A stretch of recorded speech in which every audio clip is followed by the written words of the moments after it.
따스했던 햇살이 살포시 저물어가는 미국의 한 주택가입니다. 아버지, 친자식도 아닌 저를 사랑해 주시고 소중하게 키워주셔서 늘 감사했어요. 아버지가 주셨던 헌신적 사랑을 이제부터 제가 보답해 드릴게요. 어머니와 우리 가정을 위해 최선을 다하는 든든한 아들이 될 겁니다. 아버지, 너무 감사하고 사랑해요. 붉게 물든 석양을 세 사람이 나란히 바라보고 있는데요. 건장해 보이는 동양인 청년은 휠체어에 앉아있는 중년 남성의 손을 꼭 잡고 있었고, 옆에 있던 중년 여성 역시 청년의 손을 잡은 채 눈시울을 붉히고 있습니다. 동양인 청년과 휠체어 탄 외국인 중년의 남자와 여자는 서로 말없이 알 수 없는 눈물을 흘리고 있군요. 도대체 이 가족들에게 무슨 사연이 있는 걸까요? 오늘 전해드릴 내용은 레이첼님이 들려주신 사연을 재구성한 이야기입니다.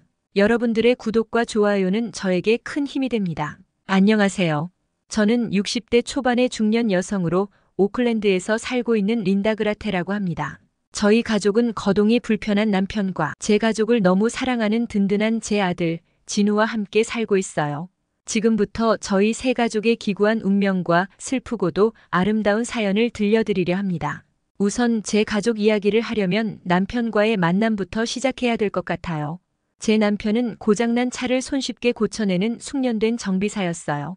기계를 만지는 사람들 대부분이 약간 무뚝뚝하고 퉁명스러운 성격이 많은 반면 남편은 매우 꼼꼼하고 친절하게 고객을 대하는 성격이었죠. 고객들이 정비를 맡기면 남편은 마치 자신의 차를 점검하는 것처럼 매우 세심하게 차를 살피며 점검을 했어요. 손님들은 남편의 이런 꼼꼼한 작업과 프로다운 태도에 큰 신뢰와 만족을 느꼈어요. 그래서 많은 사람들이 자동차에 문제가 생기면 다른 정비소가 있음에도 불구하고 항상 남편이 있는 정비소로 서비스를 받으러 오곤 했어요. 남편이 근무하는 정비소는 다른 직원들이 있음에도 고객들은 항상 남편만 찾게 되었고, 덕분에 정비소는 늘 사람들로 붐비곤 했어요. 남편은 그 지역에서 가장 유능하고 프로페셔널한 인기 있는 정비사였어요. 저와 남편의 첫 만남도 제 차에 문제가 생겨 이곳 정비소로 오게 되었는데 그날따라 다른 고객분들이 없어서 남편이 제 차를 점검하게 되었어요. 처음에 별 다른 문제가 없어서 운행을 했는데 점점 이상한 소리가 차 밑에서 들렸고 저는 불안해서 급히 정비소로 오게 되었죠. 미국에서도 자동차 정비는 남성들의 영역으로 여겨지는 편이라 여성들은 차의 복잡한 구조나 기계적인 부분에 대해 잘 모르는 경우가 많습니다. 저 역시도 타이어가 낡은 것 외에는 차의 다른 문제는 전혀 알 수 없었어요. 아마 대부분의 여성들은 타이어 펑크와 같은 눈에 보이는 현상 말고는 대부분 기계치가 맞을 겁니다.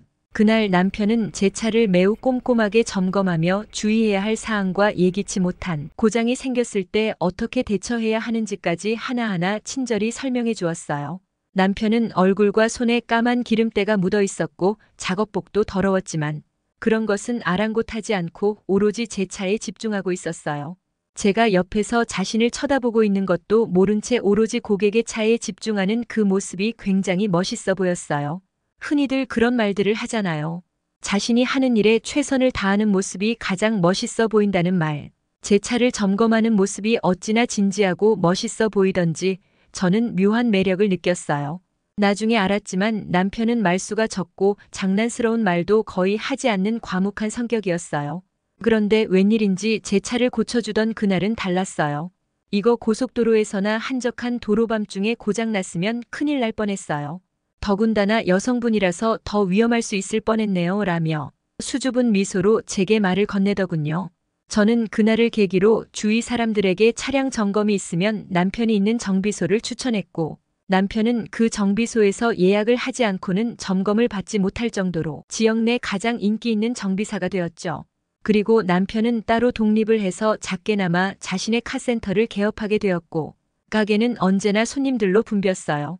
저는 남편과 차를 고치면서 알게 된 인연으로 저희 둘은 1년을 교제하면서 사랑을 하게 되었고 별 문제 없이 결혼도 했습니다. 저희는 맞벌이 부부로 열심히 일하며 저축도 하며 작은 행복들을 쌓아갔어요. 하지만 결혼한 지 3년이 지나도록 아이가 생기지 않았어요. 별다른 문제가 없는데도 아무런 소식이 없자 자꾸만 조급해지기 시작했어요. 저희는 서로 눈치만 보고 미루다가 결국 의논 끝에 병원을 찾기로 했어요. 떨리는 마음으로 검사를 받고 결과를 기다리던 중 매우 충격적인 결과를 보게 되었죠. 다름 아닌 남편이 무정자증이라는 믿기 힘든 진단을 받은 겁니다. 그리고 저는 별다른 문제가 없었어요. 전혀 생각지도 못한 결과에 저의 부부는 서로의 눈을 피했어요. 무슨 말을 해야 할지도 모른 채 집으로 오는 동안 싸늘한 침묵만이 저희를 감싸고 있었어요. 사실은 저보다 남편의 충격이 심했습니다. 자신의 몸에 문제가 있어 평생 아이를 가질 수 없다는 병원 측의 검사 결과에 남편은 매우 심각하게 받아들였던 겁니다. 그 상황에서 제가 할 수 있는 일은 아무렇지도 않게 활기차게 웃으며 오히려 평생 신혼 같은 느낌으로 살면 된다고 하며 웃어 넘기려 했어요. 하지만 저의 싱거운 발언은 남편의 귀에 전혀 들어가지 않았으며 일주일 이상을 침묵으로 일관했어요. 저희들은 병원에 갔다 온 일들을 잊기 위해 일부러 일에 더 몰두했으며 바쁘게 시간을 보냈어요. 한 달이 지나자 예전처럼 남편은 이전과 같이 아무렇지 않게 저와 시간을 보냈어요. 저는 시간이 흘러 남편이 자녀에 대한 생각을 포기하고 잊고 지내는 줄 알았어요. 하지만 1년이라는 시간이 지난 어느 날 저녁 남편은 제게 의논할 일이 있다고 하더군요. 저는 카센터 확장 같은 것인 줄 알았죠.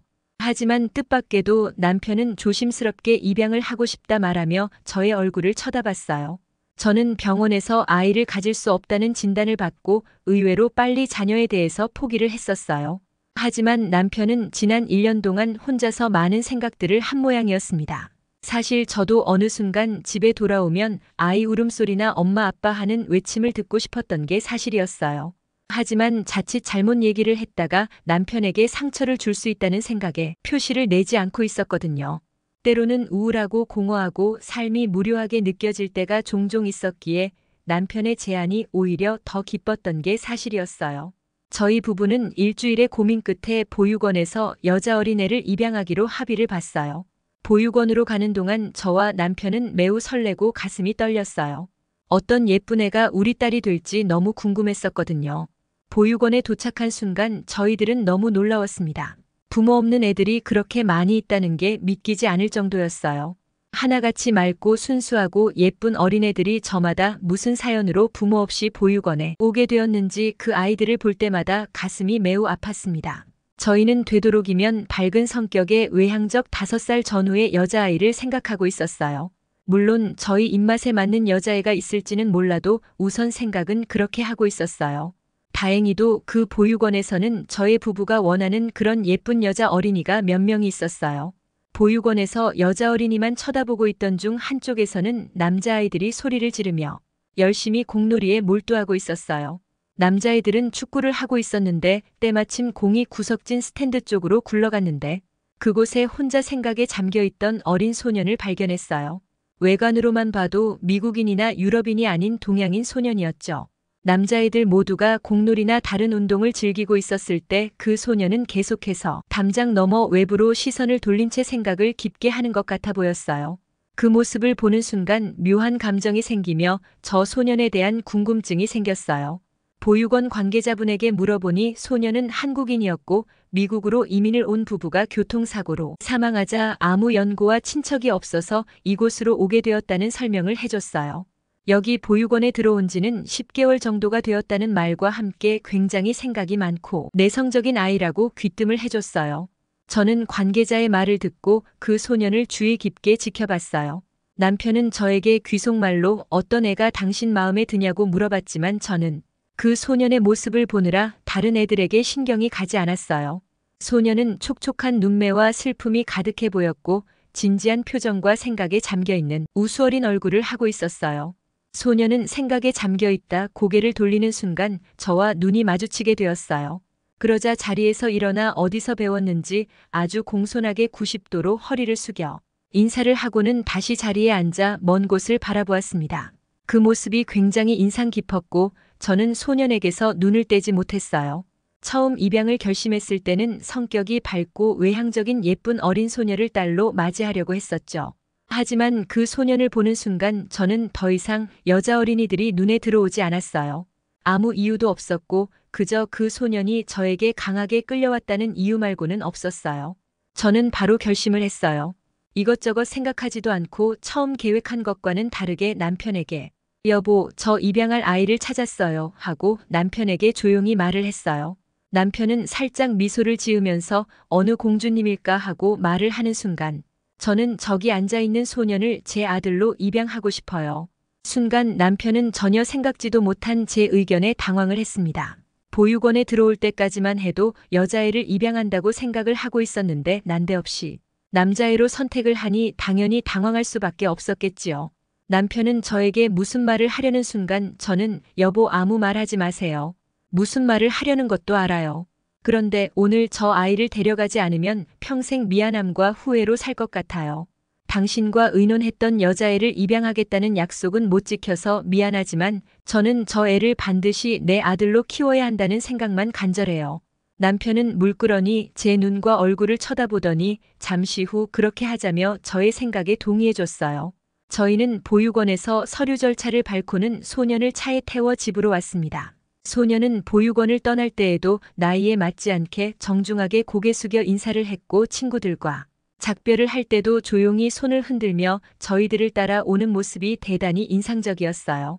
저는 아이에게 존 브라이언이라는 이름을 지어주었지만 보육원에 들어올 때부터 진우라는 이름을 많이 사용을 했기 때문에 여기서는 진우라고 하겠습니다.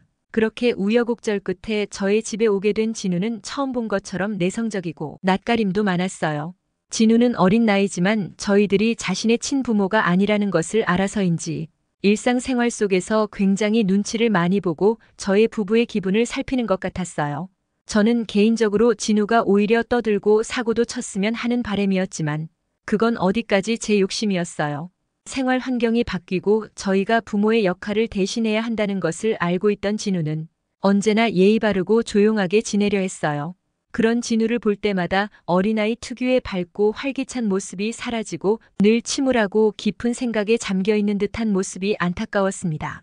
때로는 혼자 먼 곳을 바라보며 자기만의 세계에 빠져있는 것처럼 보이기도 했고요. 그런 진우의 모습을 보고 있으면 어느 순간 괜히 입양을 했나라는 후회가 살짝 들었어요. 어쩌면 진우와 저희의 만남은 잘못된 인연이 아니었을까 하는 생각도 들 때가 있었어요. 괜히 고집을 부려 진우를 입양했나라는 생각이 끊임없이 생기더군요. 아마도 진우가 너무 애어른같이 눈치를 보고 살갑게 행동하지 않은 모습에 살짝 서운함을 느꼈던 것 같아요. 그런 서운함과 후회스러움이 복합적으로 느낄 때쯤 어느 날 진우가 처음으로 저에게 조심스럽게 엄마하고 부르며 할 말이 있다고 하는 겁니다. 순간 잘못 들은 줄 알았어요. 저는 살면서 처음으로 엄마라는 단어를 들어봤기 때문에 그 감동은 이루 말할 수 없었어요. 너무 기분이 좋았어 어쩔 줄 몰랐어요. 저 역시도 곧 바로 우리 아들 엄마에게 무슨 할 말이 있는 거니 하며 다정스럽게 얘기를 했어요. 진우는 제 눈을 보며 살짝 부끄러운 듯이 미소를 짓더니 운동을 하고 싶다고 하더군요. TV를 볼 때마다 야구 경기를 재미있고 관심있게 지켜봤는데 야구를 하고 싶다며 저의 눈치를 살폈어요. 저는 진우의 다른 말은 들리지 않았고 그저 엄마라는 소리에 취해서 곧바로 그래 우리 이따가 저녁에 아빠가 오시면 그때 같이 의논을 하자며 진우의 머리를 쓰다듬었는데 진우는 살짝 웃으며 저에게 고마워요 엄마하고 저를 살짝 안아주고는 자기 방으로 들어가는 겁니다. 저는 그때의 감동은 잊을 수가 없어요. 조그만 진우의 숨결과 미소 그리고 사랑스러운 냄새까지 너무 좋아서 입양을 하고 후회를 했던 생각들이 단숨에 지워져 버리고 말았죠. 무엇보다 저도 엄마라는 단어를 들었을 때 내가 누군가의 부모가 되었다는 기쁨에 남편이 올 때까지 마음이 너무 설레었던 기억이 납니다. 그날 저녁 남편이 들어왔을 때 전에 없던 활기찬 제 모습과 진우의 모습을 보고 남편도 살짝 놀랬던 것 같아요. 무엇보다 남편에게도 처음으로 진우가 아버지라고 부르며 야구를 하고 싶다는 의견을 말할 때 저는 순간 남편의 얼굴을 쳐다봤는데 눈가가 촉촉히 젖어 있었던 것 같았어요. 남편 역시 말은 하지 않았지만 진우의 눈치 보는 행동과 서먹함에 많은 고심을 했었던 것 같았어요. 무엇보다 남편도 처음으로 아버지라는 말을 들었을 때 매우 감동을 받았던 것 같아요. 제가 엄마라는 말을 듣고 하루 종일 들떠 있었던 것처럼 남편 역시 아버지라는 말 한마디에 모든 보상을 받는 그런 기분이었던 것 같아요. 그날 저녁 우리 세 식구는 진지하게 의논을 하며 진우는 학교 야구부에 들어가기로 했습니다. 시작은 즐겁고 희망차게 했지만 모든 일이 그렇듯 마음먹은 대로 되지가 않았어요. 진우는 야구를 하면서 자신이 하고 싶은 운동을 해서 좋아하고 성격이 밝아졌지만 솔직히 위기와 힘들었던 시간이 더 많았던 것 같아요. 알게 모르게 진우는 친구들로부터 입양하라는 놀림을 받을 때도 많았고 무엇보다 집단 괴롭힘이나 따돌림을 받은 적도 있었습니다. 어린 학생들의 생각은 때로는 어른들보다 더 잔인하고 무서울 때가 있어요. 아직 무엇이 옳고 그른지 분별할 수 있는 사고력이 부족하다 보니 상대를 괴롭히는 일이 왜 잘못된 행동인지 깊이 고민하기보다는 단순히 재미로 놀리는 경우가 많았습니다. 하지만 진우는 한 번도 학교에서 겪는 어려움에 대해 저희에게 털어놓지 않았어요. 아마도 자신의 문제로 인해 저희 부부가 곤란을 겪거나 힘들어질까 염려하는 어린 학생답지 않은 배려심 때문이었을 것입니다. 진우는 그런 어려움이 닥칠 때마다 답답함과 억눌린 감정을 스스로 극복하려 했고, 야구에 더욱 몰두하며 그 시련들을 이겨내었어요. 그렇게 여러 고비를 넘기며 마침내 진우도 자신의 진로를 결정하는 시간이 왔었어요. 진우 역시 메이저리그 선수가 되는 게 꿈이었어요. 하지만 냉정히 진우의 실력과 모든 결과들은 희망적이지 않았어요. 미국은 고등학교만 2만 개가 넘는데 그 속에 야구로 성공할 수 있는 확률은 정말 희박하거든요. 메이저리그에 진출하려면 엄청난 재능과 화려한 경력, 운, 그리고 부모의 헌신적인 뒷바라지까지 여러 복합적인 요소가 갖춰져야 합니다. 그럼에도 불구하고 진우는 기적적으로 마이너리그 중에서도 루키리그에 진출하는 데 성공했어요. 메이저리그를 이야기할 때 항상 따라오는 말이 마이너리그의 눈물 젖은 빵이라는 표현인데 들어보신 적 있으실 겁니다. 말 그대로 루키리그는 마이너리그 중에서도 가장 하위 리그로 전 세계에서 메이저리그를 꿈꾸며 온 유망주들로 가득 차 있습니다. 미국, 캐나다, 중남미, 쿠바, 일본, 그리고 아시아 각국에서 온 선수들이 모여 매우 치열한 경쟁을 벌이는 곳이죠. 이곳은 낙타가 바늘구멍을 통과하기만큼이나 어렵고 육체적 정신적으로 매우 고된 리그라고 할 수 있어요. 지금은 루키리그의 월급이 조금 올랐다고 해도 겨우 50만 원을 넘는 수준이지만 진우가 뛰던 당시에는 한 달에 30만 원 정도의 월급으로 생활을 버텨야 했어요. 말 그대로 형편없는 식사와 숙소는 각자 알아서 해결해야 했고, 경기가 있는 날이면 좁은 버스에 몸을 웅크린 채 덩치 큰 흑인 선수들과 중남미 선수들 사이에서 발조차 제대로 펴지 못한 채 열몇 시간씩 이동해야 했습니다. 운동선수에게는 몸이 생명인데 그런 환경에서 웅크린 자세로 이동하고 영양가 없는 식사를 하며 열악한 숙소에서 생활해야 했어요. 하지만 진우는 이 모든 것을 긍정적으로 받아들이며 이를 악물고 버텼습니다. 대부분 사람들은 메이저리그 선수들이 최고급 호텔에서 머물고 비행기로 이동하며 엄청난 연봉을 받는 화려한 모습만 알고 있습니다. 그러나 마이너리그의 현실은 정말 극단적으로 열악하고 상상을 초월할 정도로 치열한 경쟁과 힘든 환경이 이어집니다. 그럼에도 선수들은 성공하면 모든 것이 보상이 될 것이다 라는 한 가지 희망을 붙들고 그 지옥 같은 시간을 견뎌내는 것입니다. 그렇게 힘든 루키 시즌을 보내고 있을 무렵 저희에게 다시는 생각하고 싶지 않을 최악의 시련이 발생했어요. 사고가 있었던 그날 진우는 경기를 마치고 친하게 지내던 동료 선수들과 함께 값싼 저녁 식사를 하기 위해 외출하던 중이었어요. 그때 마약에 취한 상태로 운전하던 차가 신호를 받고 길을 건너던 진우와 선수들을 덮치는 대형 사고가 발생했습니다. 그 차는 3명의 선수를 그대로 들이받았고 2명의 선수 중 한 선수는 한쪽 팔이 부러지는 큰 부상을 입었고 다른 선수는 어깨 근육이 심하게 파열되는 부상을 당했습니다. 문제는 진우였어요. 사고 차량의 정면으로 몸이 부딪혔고 주위 있었던 사람들의 증언에 의하면 몸이 7, 8m는 날아가 버렸다고 했어요. 진우는 양쪽 다리와 골반뼈가 부러졌고 한쪽 손을 제외한 어깨 탈구, 근육 손상, 허리뼈마저 부러지는 대형 사고가 나고 만 것이죠. 당시 같이 사고를 당한 동료 선수들은 진우가 죽은 줄 알았다고 했으니까요. 말 그대로 온몸이 만신창이가 되어버린 진우는 그대로 정신을 잃었고 곧바로 경찰과 구급차가 와서 긴급으로 진우를 후송하게 되었던 겁니다. 평소와 다름없이 집안일을 하고 있던 저는 경찰서에서 걸려온 전화를 받았어요. 전화기 너머에서 들려오는 다른 말들은 하나도 기억나지 않았고 진우가 대형 사고를 당해 긴급 수술에 들어갔다는 말만 듣고는 그 자리에 주저앉아 버렸어요. 수화기에서는 계속 상대방의 목소리가 들려왔지만 제 몸은 완전히 마비된 듯 움직일 수 없었고 손은 심하게 떨렸습니다. 정신이 아득한 상태에서 가까스로 정신을 차리려 애썼고 울먹이며 남편이 있는 카센터로 전화를 걸었어요. 하지만 너무 큰 충격에 말이 제대로 나오지 않았어요. 겨우 입에서 나온 말은 도와줘라는 한마디뿐이었고 그 말을 남기고 정신을 잃어버렸습니다. 남편은 급히 집으로 달려와 저를 진정시키고 함께 진우가 수술 중인 병원으로 차를 몰고 갔습니다. 가는 내내 울며 제발 살려만 달라고 하느님께 간절히 빌었어요. 병원에 도착했을 때 진우는 긴급 수술 중이었고 장장 12시간이 넘는 대수술 끝에 온몸에 붕대를 감은 채 수술실에서 나오고 있었습니다. 그 모습을 보는 순간 저는 충격을 이기지 못하고 정신을 잃고 말았어요. 만약 남편이 옆에 없었다면 이 끔찍한 사고를 제가 혼자서 어떻게 감당할 수 있었을까요? 정신을 겨우 차린 뒤 담당 의사로부터 수술 결과에 대한 설명을 들었습니다. 의사는 진우의 허리뼈를 철심으로 고정했고 다리뼈는 모두 부러진 상태였다고 했습니다. 그러나 더 심각한 문제는 사고 당시 진우가 허공에 뜬 채 도로에 떨어지는 충격으로 다리가 뒤틀리면서 정상적으로 뼈가 붙어도 목발 없이는 보행이 불가능하다는 말이었습니다. 결국 진우는 한쪽 팔을 제외하고 팔다리, 허리, 발목, 엉덩이 뼈까지 모두 골절되는 최악의 사고를 당한 것이었습니다. 의사의 설명을 듣는 내내 저는 숨이 막힐 것 같았고 눈앞이 캄캄해졌습니다. 의사의 말처럼 진우는 사실상 식물인간 상태가 되어버렸어요. 온몸에 뼈가 골절된 상태였기 때문에 혼자 할 수 있는 일이 아무것도 없었습니다. 마취에서 깬 진우는 극심한 통증에 힘들어했지만 그보다 더 큰 고통은 앞으로 평범하게 걸을 수 없다는 믿기 어려운 현실이었어요. 이 사실은 진우에게 엄청난 충격과 절망을 안겼습니다. 사고를 낸 범죄자는 경찰에 체포되었지만 그가 마약에 취해 남의 차를 훔쳐 운전한 상황이었기 때문에 보험회사에서 보상받을 수 없었습니다. 게다가 범인의 신원마저 불분명했기 때문에 모든 치료비와 재활 비용은 저희 가족이 전적으로 부담해야 했습니다. 그날부터 저희 가족에게는 끝없는 시련이 시작되었어요.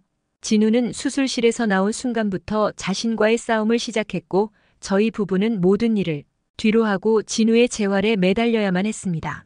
환자를 간병해본 분들이라면 아시겠지만 간병은 정말로 쉽지 않은 일입니다. 진우는 자신이 정상적인 삶을 살 수 없다는 현실을 받아들이지 못하며 점점 날카로워지고 삶을 포기하려는 모습을 보이곤 했어요. 그런 아들을 묵묵히 간병하던 저와 남편도 시간이 흐를수록 점점 지치고 힘이 빠져갔습니다. 진우는 하루 종일 아무 말도 하지 않고 깊은 생각에 잠긴 듯 보였으며 재활 운동을 해야 하는 상황에서도 전혀 움직일 생각을 하지 않았어요. 모든 것을 포기한 듯한 모습으로 자포자기한 상태에서 진우는 도무지 재활에 의지를 보이지 않았습니다. 때로는 자신을 위해 헌신하는 남편에게 조용히 내버려 달라며 화를 내기도 했어요. 남편은 진우의 마음을 누구보다 잘 이해하고 있었기에 진우가 가끔 말과 행동으로 상처를 주더라도 묵묵히 받아들였습니다. 남편은 누구라도 진우 같은 상황에 놓이면 충분히 그럴 수 있다며 진우를 위해 자신의 모든 것을 희생했어요. 한 번은 재활 훈련 중에 몸이 생각대로 움직이지 않자 진우가 휠체어 옆에 있던 목발을 집어 던지며 차라리 죽여달라고 소리를 지르는 일이 있었어요. 어차피 살아도 제대로 걷지 못할 병신이 될 바에야 차라리 죽는 게 낫다며 절규하는 진우를 보며 저는 처음으로 진우의 분노에 가득 찬 목소리와 얼굴을 마주했고 크게 당황했습니다. 남편은 아무 말 없이 조용히 목발을 주워 진우의 침대 옆에 두고 밖으로 나갔어요. 저는 그 상황에서 아무 말도 할 수 없었고 눈물만 하염없이 흘렀습니다. 진우는 제가 우는 모습을 보고 눈길을 피하며 고개를 돌렸어요. 그날의 분위기는 너무나 무거웠고 아무도 위로의 말을 꺼낼 수 없었습니다. 저희 가족은 최악의 상황으로 내몰리고 있었고 차라리 제가 대신 아팠으면 좋겠다는 생각이 들 정도였어요. 진우의 짜증과 화를 묵묵히 받아들이던 남편은 식사 시간이 되면 항상 정성껏 음식을 준비해 진우에게 먹였으며 정작 본인은 제대로 먹지도 않고 간병에만 몰두했어요. 그런 시간이 오랫동안 이어지면서 저희 가족 모두는 서로의 마음에 깊은 상처와 멍이 들었습니다. 어느 날 진우가 있는 입원실로 들어가려던 순간 안에서 진우의 울음소리가 들렸어요. 저는 문틈 사이로 살짝 들여다보았고 진우가 남편의 품에 안겨 펑펑 울고 있는 모습을 보았습니다. 남편은 그런 진우를 꼭 끌어안고 그의 눈물을 닦아주며 자신도 눈물을 흘리고 있었어요. 그날 진우는 몸 상태가 좋지 않았는지 아니면 음식이 맞지 않았는지 급성 장염으로 심한 설사를 했습니다. 진우는 스스로 할 수 없는 그 상황을 부끄럽게 여겼지만 남편은 아무렇지 않다는 듯 온전히 진우를 간호했어요. 남편의 헌신적인 모습에 진우는 결국 참았던 울음을 터뜨리고 말았습니다. 일반 사람들도 배탈이 나면 화장실을 들락거리며 힘들어하잖아요. 심한 장염이 오면 체내 수분이 빠져나가 탈진 상태에 이르기도 하죠. 진우 역시 급성 장염에 걸려 설사를 무려 8번이나 했어요. 스스로 움직일 수 없는 상태였기에 기저귀를 차고 있었는데 남편은 그 기저귀를 8번이나 갈아주며 진우를 씻기고 정성껏 간호했어요. 기저귀를 바꾸는 과정에서 대변이 손에 묻고 옷에 튀는 일이 있어도 남편은 전혀 내색하지 않고 묵묵히 간병을 이어갔습니다. 솔직히 자기 자식이라도 다 큰 성인의 배변 처리를 이렇게 헌신적으로 하기란 쉽지 않습니다. 그러나 남편은 싫은 기색 한번 내비치지 않았어요. 제가 남편이 혼자 감당하기 힘들 것 같아 도우려 했지만 남편은 끝내 거절했어요. 남자인 아빠가 해야 진우가 더 편하고 엄마가 하면 오히려 미안함과 부끄러움을 느낄 수 있다며 모든 뒤처리를 자신이 하겠다고 했습니다. 남편은 저를 보며 눈물을 글썽이며 이렇게 말했어요. 아버지는 자식의 모든 것을 이해하고 도울 수 있는 존재잖아. 이게 내가 해야 할 일이라고 생각해. 그날 남편의 헌신적인 간병이 진우의 마음을 다시 열게 만드는 계기가 되었어요. 진우는 자신을 향한 아버지의 사랑과 희생을 느꼈고 마음속 깊이 닫혀있던 문이 조금씩 열리기 시작한 것입니다. 어느 날 저에게 나는 아버지입니다라는 딕 호잇이 쓴 책을 구해달라고 했어요. 딕 호잇이 누구인지 몰랐지만 진우의 요청을 듣고 책방에서 그 도서를 구입했습니다. 집으로 돌아오는 길에 책을 펼쳐 읽기 시작했는데 전신마비 아들을 휠체어에 태우고 일반인도 하기 힘든 철인 3종 경기를 함께 완주한 실제 이야기를 다룬 내용이었어요. 진우에게 책을 건네기 전에 책을 다 읽으며 저도 모르게 혼자 많이 울었습니다. 진우는 그 책을 몇 번이나 반복해서 읽었고 감동적인 문구들은 외우기도 했어요. 책을 읽는 동안 그는 눈시울이 붉어지곤 했습니다. 그러더니 마치 무언가에 크게 결심한 사람처럼 무섭게 달라졌어요. 진우는 저희와 깊은 대화를 나누며 약속했습니다. 무슨 일이 있어도 절대 포기하지 않고 열심히 재활을 하기로 했습니다. 그리고는 잠시 뒤 저희를 바라보며 이렇게 말했어요. 엄마 아빠 친자식도 아닌 저에게 이렇게 무한한 희생과 사랑을 주셔서 정말 감사하고 고마워요. 제가 반드시 열심히 재활해서 이 역경을 이겨내고 엄마 아빠에게 자랑스럽고 훌륭한 아들이 될게요. 꼭 지켜봐 주세요. 그 말을 하며 눈물을 흘리던 진우는 끝으로 이렇게 덧붙였습니다. 정말 너무 사랑해요. 그 순간 저희 세 가족은 서로를 꼭 끌어안고 한참 동안 울었습니다. 그 눈물은 고통과 슬픔의 눈물이기도 했지만 희망과 사랑으로 다시 시작하겠다는 다짐의 눈물이었어요. 진우의 한마디가 그동안 쌓여있던 마음의 상처를 전부 씻어주는 것 같았어요. 저와 남편은 비록 진우를 입양했지만 한 번도 진우를 남의 자식이라고 생각해 본 적이 없었어요. 진우가 용기를 낸 것만으로도 저희에게는 큰 위로와 힘이 되었어요. 하지만 사실 저희에게는 또 다른 근심이 있었습니다. 진우를 사고 낸 차량이 훔친 차였고 범인은 심각한 마약 중독자였으며 감옥에 가 있는 상태라 아무런 배상도 받을 수 없었습니다. 보험금은커녕 치료비조차 한 푼도 받지 못한 상황이 되어버렸어요. 미국은 세계적으로 의료비가 비싸기로 유명하죠. 진우가 거의 3년 가까이 병원에서 수술 입원 재활 치료를 받는 동안 저희 부부가 모아둔 돈은 모두 병원비로 들어갔고 그것도 모자라 대출을 받아 간신히 생활을 유지하고 있었어요. 집으로는 각종 고지서와 독촉장이 끊임없이 날라왔고 전화벨은 돈을 갚으라는 연락으로 쉴 틈 없이 울렸어요. 저와 남편은 이런 스트레스와 걱정으로 인해 밤잠을 이루지 못하는 날이 이어졌어요. 더구나 남편은 자신의 이름으로 빌린 대출금과 저당 잡힌 집 가게의 빚 때문에 몸과 마음이 점점 쇠약해져 갔습니다.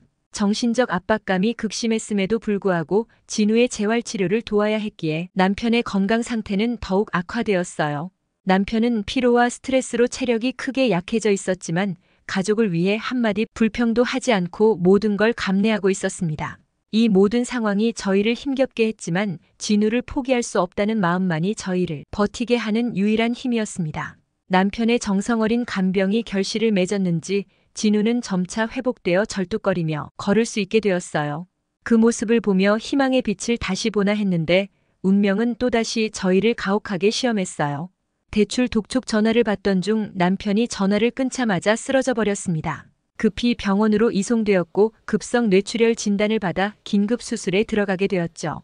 남편은 오랜 피로와 극심한 스트레스로 제대로 먹지 못했던 생활로 인해 결국 큰 수술을 받게 된 것입니다. 다행히 뇌출혈의 골든타임을 놓치지 않아 목숨은 건졌지만 후유증으로 하반신 마비와 한쪽 손마비가 찾아왔어요. 남편은 휠체어에 의지해야만 하며 누군가가 손발이 되어주지 않으면 아무것도 할 수 없는 상태가 되어버렸어요.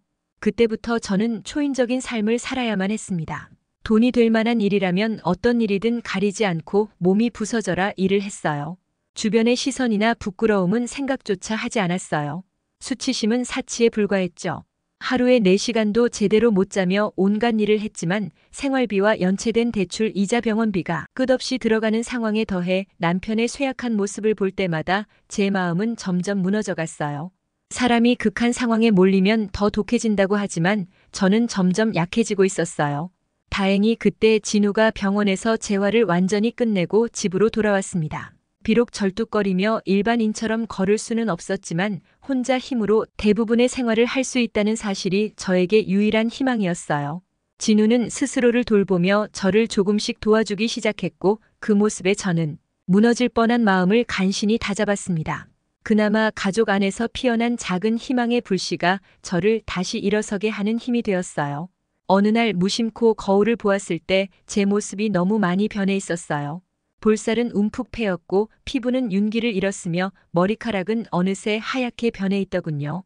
여자로서의 삶은 이미 오래전에 포기하고 생활 전선에만 몰두하다 보니 거울을 제대로 바라본 게 언제였는지도 기억나지 않았습니다. 마음이 너무 울적해서 집 앞 계단에 앉아 붉게 물든 석양을 바라보았어요. 그러다 문득 저도 모르게 뜨거운 눈물이 흘러내렸어요. 눈물은 걷잡을 수 없이 쏟아졌지만 집 안에 있는 진우와 남편을 생각하며 소리내어 울 수도 없었습니다.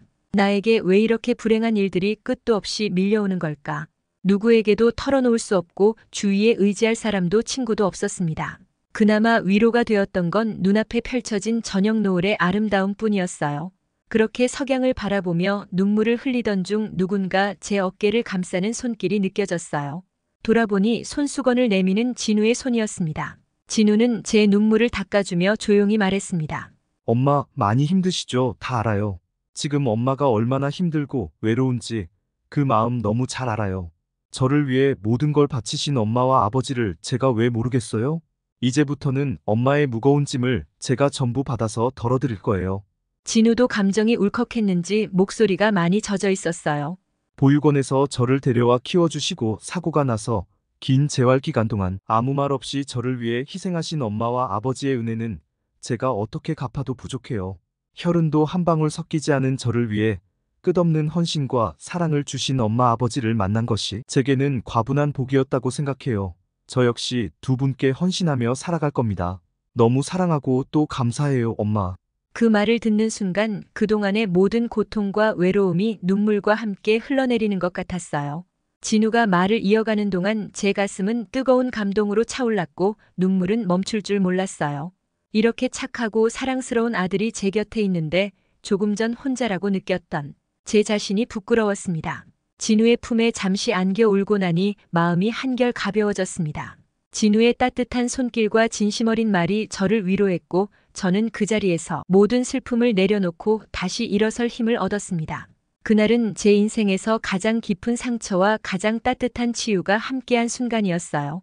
그래요, 제가 잊고 있었던 겁니다. 제 곁에 이렇게 든든하고 따뜻한 아들이 있다는 사실을요. 진우는 본격적으로 자신의 무자본 사업을 시작했어요. 진우는 어릴 적부터 글을 잘 썼습니다. 야구를 하느라 글을 쓸 시간은 적었지만 저는 가끔 야구를 힘들어할 때 차라리 다른 일을 해보는 게 좋지 않을까 하는 생각을 하곤 했습니다. 그러던 진우가 자신의 글쓰기 재능과 IT를 접목해 온라인 사업을 시작했어요. 그는 밤낮 없이 컴퓨터 앞에서 자료를 모으고 글을 쓰며 준비했습니다. 늦은 시간까지 일을 하면서도 아버지의 식사와 대소변 수발은 반드시 자신이 맡아서 했어요. 남편도 진우의 손길을 좋아하는 것 같았고 저 역시도 여자 몸으로 간병을 하던 중 진우가 도와주는 일에 큰 힘을 얻었습니다. 진우는 저에게 말했어요. 엄마, 조금만 더 기다려주세요. 온라인 마케팅 사업 문의가 곧 많을 것 같으니까 힘드시겠지만 조금만 더 참아주세요. 그러면서 제 손을 꼭 잡아주었어요. 저는 온라인 사업이 무엇인지 잘 몰랐지만 진우의 말을 믿고 제 일에만 충실했어요. 진우의 주된 사업은 상품은 훌륭하지만 판로 개척에 어려움을 겪는 사업가들에게 이메일을 보내 자신이 마케팅을 도와 매출을 올려주겠다는 제안을 하는 방식이었어요. 그는 판매 실적의 일정 부분을 수수료로 받는 구조로 계약을 맺었고 상품 상세 페이지 작성 솜씨와 사람의 심리를 꿰뚫는 글 솜씨 덕분에 많은 사업가들이 진우와 협업을 원했습니다. 진우가 작성한 상세 페이지는 고객의 마음을 사로잡았고 매출로 이어지며 성공을 거두었어요. 덕분에 진우는 빠르게 신뢰를 얻었고 여러 사업가들이 진우와 파트너로 일하고 싶어 했습니다. 그 결과 얼마 지나지 않아 저는 힘든 일을 모두 내려놓고 집에서 남편을 보살필 수 있었어요. 저는 언젠가 한국인들은 손재주와 두뇌가 매우 탁월하고 IT 실력이 전 세계적으로 뛰어나다는 뉴스를 본 적이 있었어요. 어쩌면 진우의 탁월한 감각과 실력은 아마도 한국인의 피가 흐르고 있기 때문이 아닐까 하는 생각이 들었어요. 진우의 노력 덕분에 저희 집은 빠르게 경제적으로 안정되었고 대출이자와 빚독촉 전화는 어느 순간 전부 사라졌습니다. 그동안의 고통스러운 시간이 마치 꿈처럼 느껴졌고 진우의 끈기와 재능이 저희 가족에게 새로운 희망과 안정을 가져다 주었습니다. 어느 날 제가 한때 너무 힘들어서 계단 앞에 앉아 석양을 바라보며 눈물을 흘렸던 그곳에서 진우와 함께 커피 한 잔을 마실 여유가 생겼어요. 진우는 환히 웃으며 말했습니다. 이제 집안의 모든 일은 저한테 맡기세요. 엄마는 아버지만 잘 돌보시면 돼요. 그러면서 제 손을 꼭 잡고 이어 말했습니다. 다시는 돈 걱정하지 않게 할 테니 이제부터는 엄마 건강을 잘 챙기셔야 해요. 그리고는 저를 따뜻하게 안아주었어요. 그 순간 저는 문득 생각했습니다. 내가 정말 복이 많은 사람일까? 이렇게 훌륭하고 따뜻한 아들이 제게 있다는 사실이 믿기지 않았습니다. 남편 역시 심리적으로 안정되면서 얼굴빛이 한결 좋아졌어요. 물론 몸 상태가 크게 호전된 건 아니었지만 혈색이 돌고 무엇보다도 끊임없이 걸려오던 빚독촉 전화가 사라진 게 가장 큰 이유였습니다. 그때 깨달았습니다. 세상에서 가장 무서운 건 빚독촉 전화라는 걸요. 저희 집은 빠르게 경제적으로 회복되었고 무엇보다 진우가 건강하고 밝은 모습으로 저희 집의 든든한 기둥이 되어준 것에 대해 너무나 감사하고 있습니다. 저희는 크게 부유하지는 않지만 이제는 돈 걱정이나 빚독촉에서 벗어나 무난하고 평온한 삶을 살고 있어요. 많은 시간이 흐르면서 저희 가족은 수많은 고통과 아픔을 견뎌냈습니다. 특히 진우는 과거 병원에서 남편이 자신을 간병했던 것처럼 지금은 남편의 모든 간호와 식사 그리고 말벗 역할을 훌륭히 해내고 있습니다. 진우는 아들이자 친구로서 남편 곁을 지키고 있습니다. 그 모습을 보며 지난 날들이 주마등처럼 스쳐 지나갔고 만감이 교차했어요. 가끔씩 가족이 함께 야외로 나들이를 가거나 맛있는 음식을 먹고 좋은 공기를 마시며 시간을 보내는 소소한 행복이 이렇게 소중하고 큰 기쁨을 줄 줄 몰랐습니다. 저는 더 이상 큰 욕심을 부리지 않습니다. 이 소소한 행복이 계속되길 진심으로 바랄 뿐입니다. 비록 제가 낳은 아들은 아니지만 가슴으로 낳은 진우가 제 아들이 되어준 것에 대해 너무나 고맙고 감사할 따름입니다. 그날의 우연한 인연으로 제가 지금 이토록 평온한 삶을 살 줄은 생각지도 못했습니다. 지금 전 세계가 한류 열풍이 불고 있는 걸 보면서 진우가 한국인이라는 것이 더 고맙고 자랑스럽다는 걸 느끼며 살아갑니다. 이 영상을 보시는 여러분들도 저처럼 소중한 인연으로 행복하셨으면 좋겠습니다. 제 얘기를 마치며 댓글로 많은 응원 부탁드립니다. 지금까지 시청해주셔서 진심으로 감사합니다.